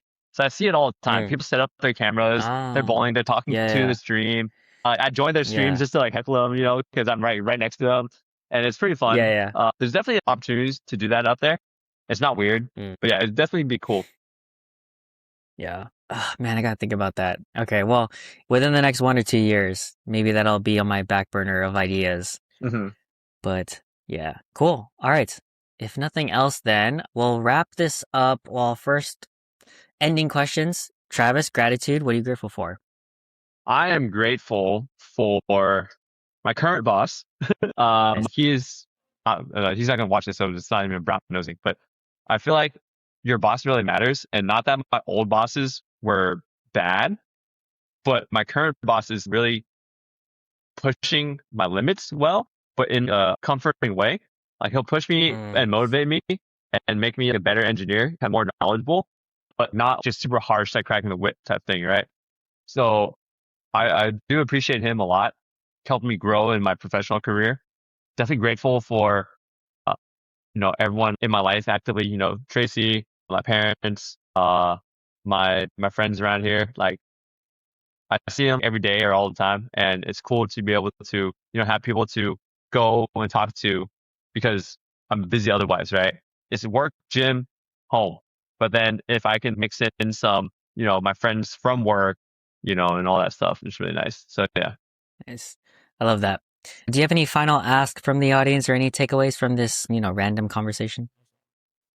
I'll ask. Let's all go bowling together with JR. Let's get like a goal. JR family 1,000 guru family Yes. bowling session. Okay, maybe having a birthday party at the bowling alley is on my list. It is on my very short list of birthday ideas. Since I Do did it. movie theater and round one before. hmm All right. Okay, that's another push for me. Do it at a real bowling alley, not round one. Yeah, for sure. Yeah. Yeah. Because round one was like kind of like we're just hanging out and doing stuff. But hmm okay, cool. And then where can we find you? I'll link your social media, your Instagram. Is that the best place if they want to check out what you're up to? Yep, Instagram. I post stories every time I go to the gym. So that's basically it. Sweet. Yeah. Your cuts. My cuts. And being chunky. Yes. On camera, I look super small with this shirt. So I don't know, maybe that's working. Nice. All right, cool. Thank you, Travis. I really appreciate it. It's always nice to talk with you, catch up. It's nice to talk to someone who I feel like, birds of a feather with similar sort of hobbies and mindsets. And the anime thing was really fun for me because I've been wanting to talk about anime with someone else as well on the show. So hopefully we can do more special episodes like this, and then maybe bowling as well. So I appreciate all of that, and all the fitness stuff too. Super. You're like a wealth of information and a mega coach for all these things, since I'm also trying to do these things as well. So appreciate you. Thank you. And I'll do my final sign off for the audience before I stop recording. So thank you guys for being here. I really appreciate it. Be sure to like, follow, subscribe, 5 stars on whatever platform you're listening to. Be sure to leave us love in the comments, leave Travis love in the comments. Reminder to always be kind to other people, especially yourself. And remember that you can always learn something from someone if you take the time to listen. So thank you guys for being here.